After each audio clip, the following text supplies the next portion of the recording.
आइए, good morning to all of you students. आज बात करते हैं हम लोग अध्याय 3 का कृषि का अभ्यास प्रश्न पर। देखते हैं आज हम लोग प्रश्न उत्तर के बारे में बात करते हैं, क्योंकि कल तो चैप्टर समाप्त हो चुका है ना।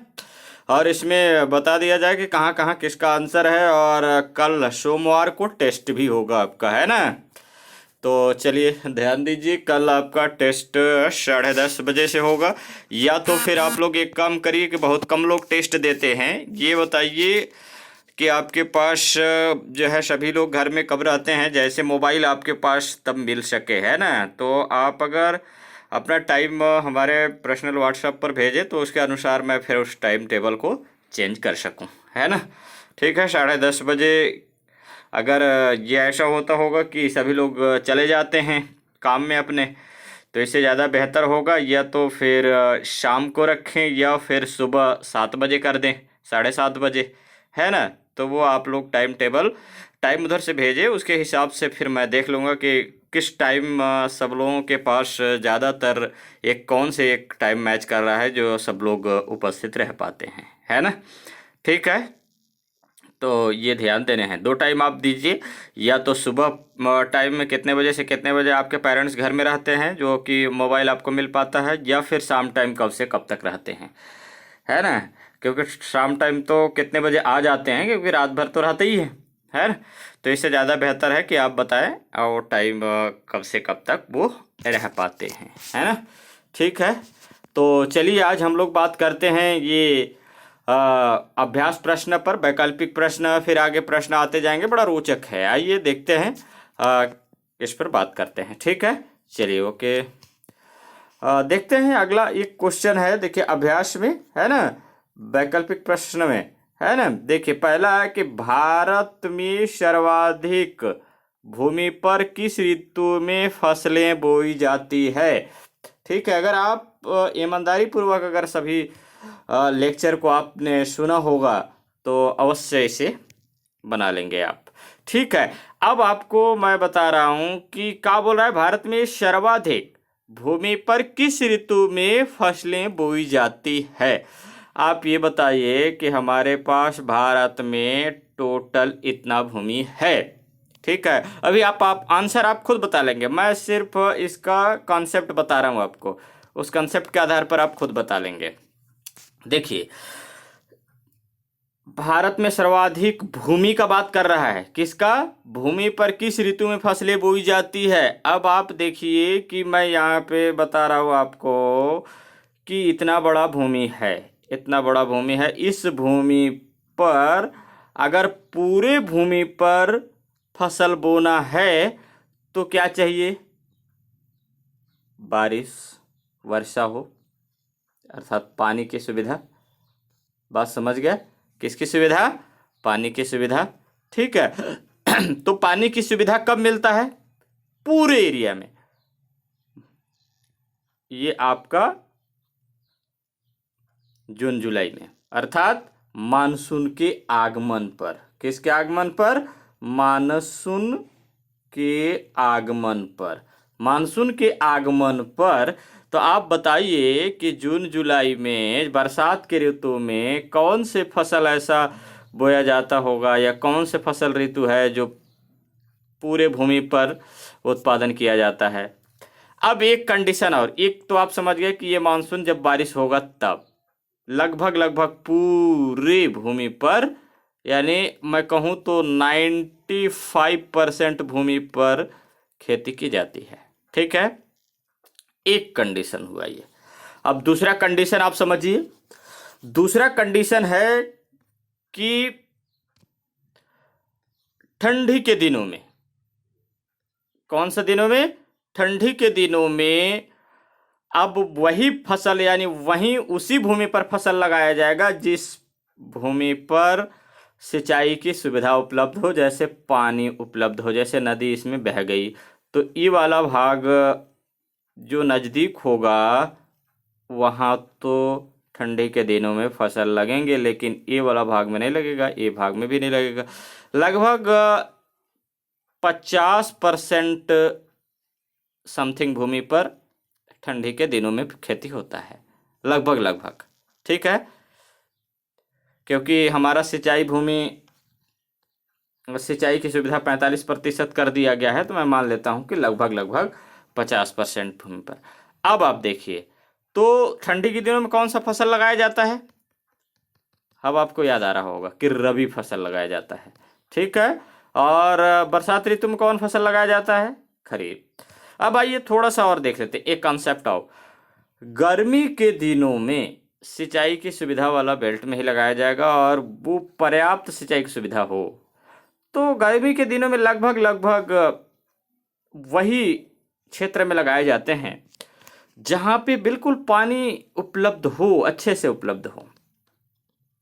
गर्मी में कितने नदियां सूख जाती हैं, कितने तालाब सूख जाते हैं, तो वहीं लगेगा ना जहां कि पानी पर्याप्त मात्रा में हो। लगभग कहा जाए तो 20% के आसपास ये भूमि उत्पादन कर पाते हैं, यानी गर्मी के दिनों में। जो गर्मी के दिनों में कौन सा फसल का उत्पादन किया जाता है? जायद। अब आप बताइए कि किस समय, यानी भारत में सर्वाधिक भूमि पर किस ऋतु में फसलें बोई जाती है? अब आपको याद आ गया होगा कि सबसे ज्यादा किस में दिखा? 95% के आसपास खरीफ ऋतु में। किस ऋतु में? खरीफ ऋतु में। चले आगे बढ़ें। आइए अगला क्वेश्चन। अगला है, खरीफ ऋतु का आगमन होता है। अभी तुरंत उस कंसेप्ट से ही बन जाएगा। खरीफ ऋतु का आगमन होता है मानसून की वापसी के साथ? बिल्कुल नहीं। मानसून के आगमन के साथ? बिल्कुल सही। मकर संक्रांति के बाद? नहीं। उपरोक्त में से कोई नहीं, ये नहीं, ठीक है। चलिए अगला है, तीसरा है कि लंबे समय से रासायनिक उर्वरकों के प्रयोग से भूमि की उर्वरता बढ़ती है? बिल्कुल नहीं। स्थिर रहती है? ये भी नहीं। कम होती है? बिल्कुल सही, कम होने लगती है। कभी बढ़ती है तो कभी स्थिर रहती है, ये तो और ज़्यादा खराब है ऐसा होता ही नहीं। चलिए आगे। अगला क्वेश्चन है, विगत 60 वर्षों में किस फसल का उत्पादन सबसे अधिक बढ़ा? विगत 60 वर्षों में, कैसे 60 वर्ष? 1950-51 से लेकर के 2010-11 के बीच में किस फसल का उत्पादन सबसे ज्यादा रहा है? ध्यान दीजिए, है ना। अब देखिए कौन सा फसल का ज्यादा रहा है। अब आपको दिखा देता हूँ आंसर फटात से एकदम। आप ध्यान दें कि कहाँ है ये चलो फटाफट दिखा देता हूँ ना, किस फसल का ज़्यादा रहा है। आप आंसर देखेंगे तो मज़ा आ जाएगा। देखो अब टोटल इतना है, टोटल फसल आपको दिख गया ना कितने हैं ये। अब इसमें से सभी को देखिए कि वो कौन सा है, ये टोटल दिया हुआ है इतना। अब इसमें से देखिए कि किस फसल में वृद्धि हुआ। ये यहाँ 1950-51 का डाटा है और ये आपका 2010-11 का। तो आपको दिख रहा होगा कि 6 से बढ़कर के 86 हो गया, सीधे 14 गुना ज़्यादा। लेकिन ये 21 था, 21 से बढ़कर 96 हुआ है, कहने का मतलब लगभग 4.5 गुना के आसपास। अब आप देखिए कि किसका सबसे ज़्यादा होगा। 6 से 14 गुना गया है, मतलब सबसे ज़्यादा वृद्धि अगर हुआ तो किसका हुआ? गेहूं का। उत्तर अब क्या होगा? पहुंच जाइए फटाफट से अपने आंसर के स्थान पर। अब आप बता लेंगे फटाफट कि ये विगत 60 वर्षों में किस फसल का उत्पादन सबसे अधिक बढ़ा, तो गेहूं का। स्पष्ट हो गया। चलिए आगे। भारत में धान की खेती की जा सकती है, कब की जा सकती है? केवल खरीफ में, केवल रबी में, केवल जायद में, सभी मौसम में? सभी मौसम में। क्या हर जगह पर किया जा सकता है? नहीं, इसलिए आंसर गलत।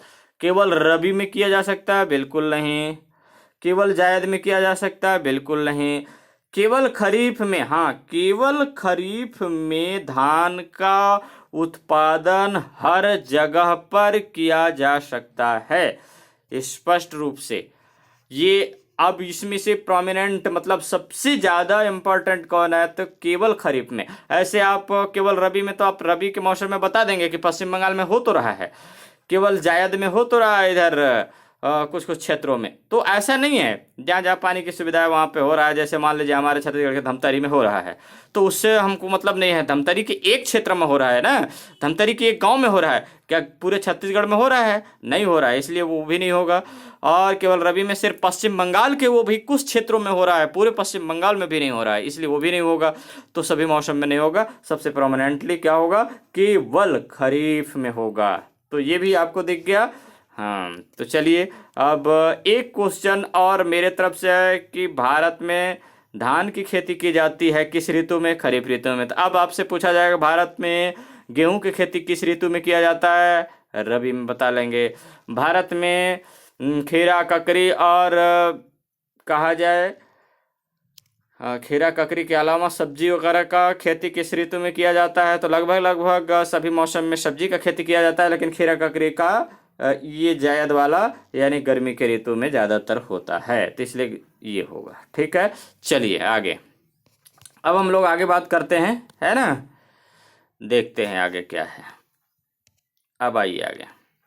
अगला क्वेश्चन है, कृषि उत्पादन बढ़ाने के लिए क्या क्या किए जा सकते हैं? क्या क्या किए जा सकते हैं कृषि उत्पादन बढ़ाने के लिए? नीरा बोया गया क्षेत्र में बोया जाए, उसमें देखिए अब क्या क्या किया जा सकता है। सिंचाई की सुविधा, है ना, और फसल उत्पादन में वृद्धि, नीरा बोया गया में वृद्धि। ये 3 पॉइंट आपको मैं बताया हूँ, दिखा दूँ कहाँ पे हैं? चलो देख लो, नीरा बोया गया क्षेत्र, फिर सिंचाई की सुविधा में वृद्धि, ये तीनों है।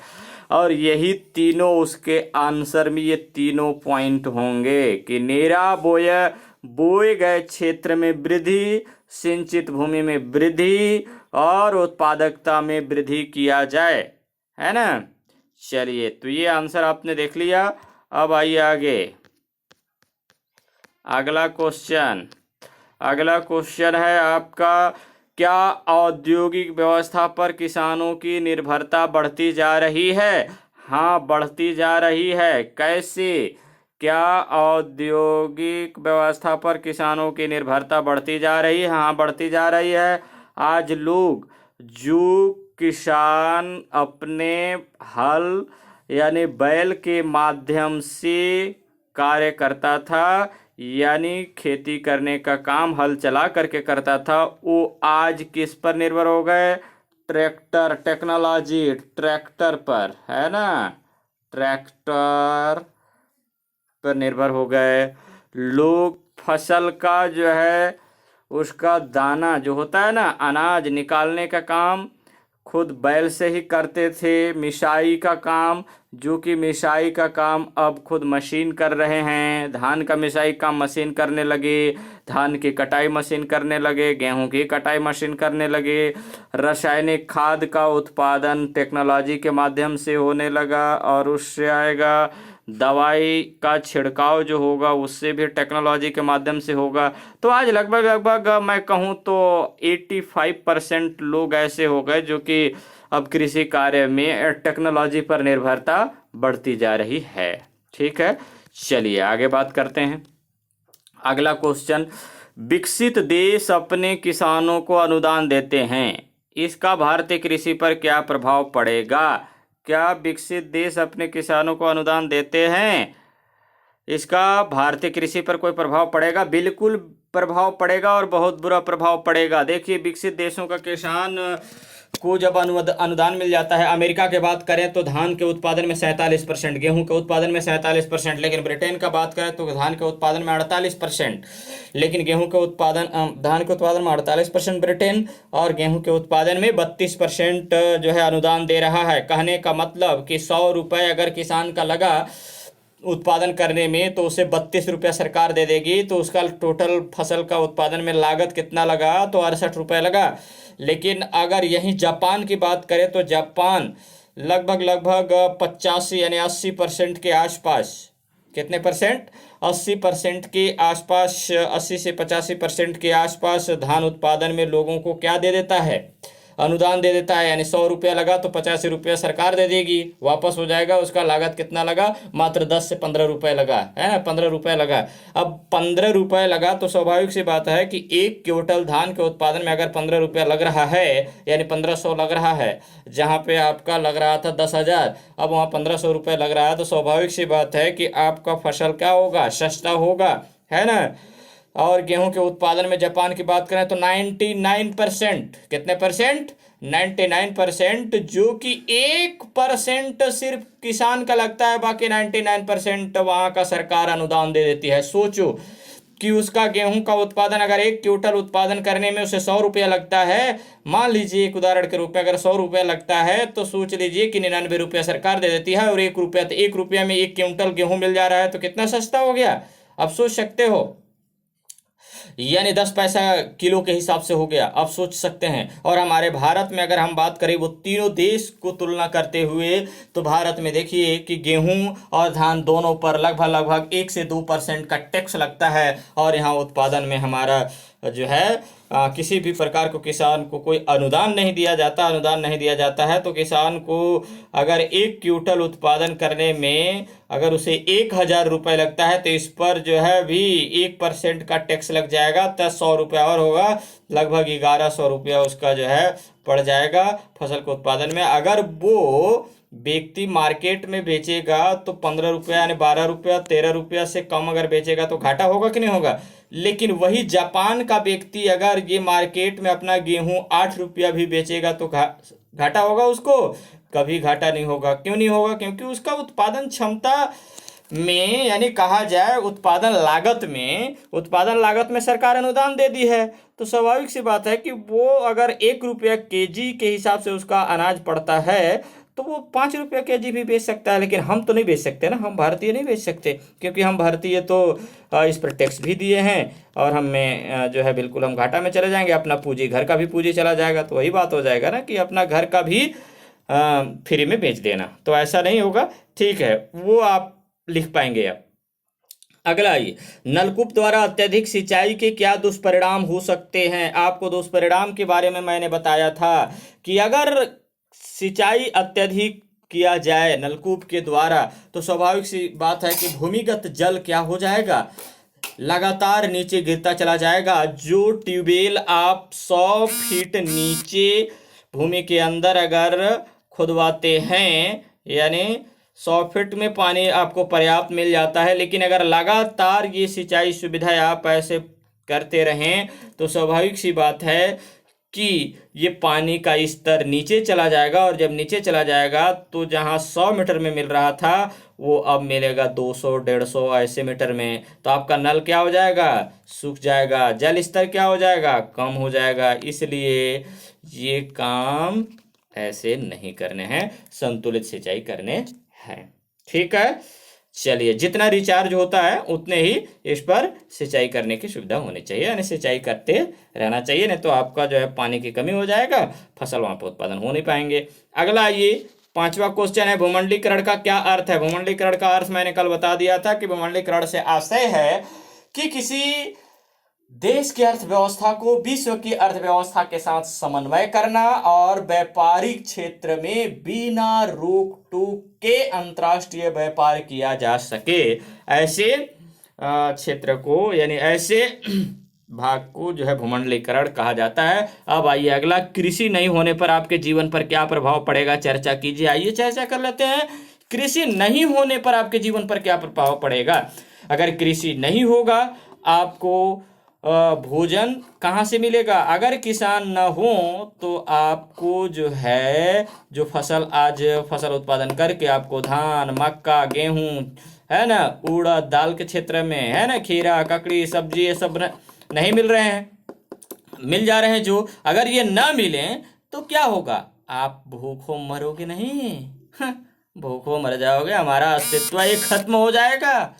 ये जीवन का सबसे बहुत बड़ा प्रभाव पड़ने वाला है अगर ना मिले तो। इसलिए किसान भाइयों को धन्यवाद देना चाहिए कि हमें बिल्कुल अनाज उपलब्ध करवा पाते हैं, है ना। इसलिए उन्हें प्रोत्साहित करते रहना चाहिए। कभी डिमोलाइज नहीं करना चाहिए, क्योंकि देखिए हर क्षेत्र में अपने अपने स्थान पर सब लोग इम्पॉर्टेंट है। अगर कृषक न हो, सिर्फ कर्मचारी हो, तो उनको उत्पादन करके कोई देने वाला नहीं है, तो वो पैसा का भी कोई मतलब नहीं होगा, है ना। इसलिए अपने अपने स्थान पर सभी का इम्पोर्टेंस ठीक उसी प्रकार है जिस प्रकार एक मछली को जीवित रहने के लिए जल की आवश्यकता है।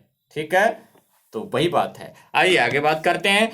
अपने आसपास के कृषि क्षेत्र का भ्रमण करें और निम्नांकित तालिका को भरें। अब आप अपने अपने घर में हैं, आप अपने अपने क्षेत्र में थोड़ा सा भ्रमण करें और बताएं कि कौन कौन से फसल का उत्पादन किया जाता है आपके क्षेत्र में। क्या रबी फसल उत्पादन किए जाते हैं? रबी फसल में कौन कौन आते हैं? तुरंत आपको मैं दिखाता हूँ। आप वहां पे जाइए थोड़ा सा, कहाँ पे, जहां आप लोग रबी और खरीफ के बारे में पढ़ा था, एकदम फटाक से पहुंच जाइए और देखिए कि क्या रबी में कोई फसल का उत्पादन किया जा रहा है। आप यहाँ पे हाईलाइट कर दिए धनाधन, एकदम देखिए।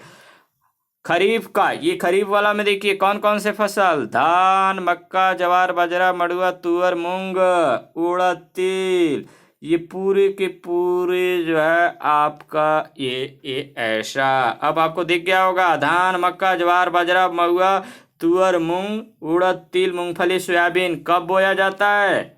खरीफ ऋतु में। ये भी आपको पता चल गया, अब वहां पे भरा गया ना। अब आइए अगला